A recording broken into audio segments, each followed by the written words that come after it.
ஒரு விழுப்புரத்தை சேர்ந்த ஒரு விவசாயி தான்.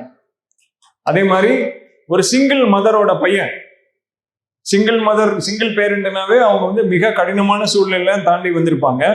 அதுல சிங்கிள் மதர், அப்பாவை அவர் லைஃப்ல பார்த்ததே இல்லை. அதுக்கு முன்னாடி அவங்க பிரிஞ்சுட்டாங்க. அவங்க குழந்தைய இருக்கும்போதே அவங்க அப்பாவை பிரிஞ்சதுனால அப்பா வளர்ப்பே கிடையாது, அம்மா தான் வளர்த்து எடுத்திருக்காங்க. அவங்க ஒரு டீச்சரா இருந்து ரொம்ப கஷ்டப்பட்டு இந்த பையனை வளர்த்திருக்காங்க. இவன் வந்து வளர்ந்து அவங்க அம்மா ஒரே சைல்டு, சிங்கிள் சைல்டு.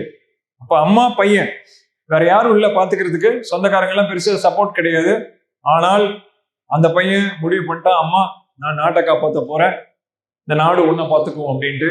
ஆனா அதோடு நிக்கல, கடற்படை அதிகாரி ஆனா, அதுல கடற்படை பைலட் ஆனா. இந்த கடற்படை பைலட்ல மோஸ்ட் ஸ்பிரிட்டட் பைலட் அவார்டு வாங்கக்கூடிய ஒரு கெப்பாசிட்டி இருக்கக்கூடிய பையன் தான் இந்த பையன். சாதாரணமா ஒரு சூலூர்ன்ற சொல்லக்கூடிய ஒரு ஊர் கோயம்புத்தூர்ல, அந்த ஊர்ல இருந்து போயிருக்கான்.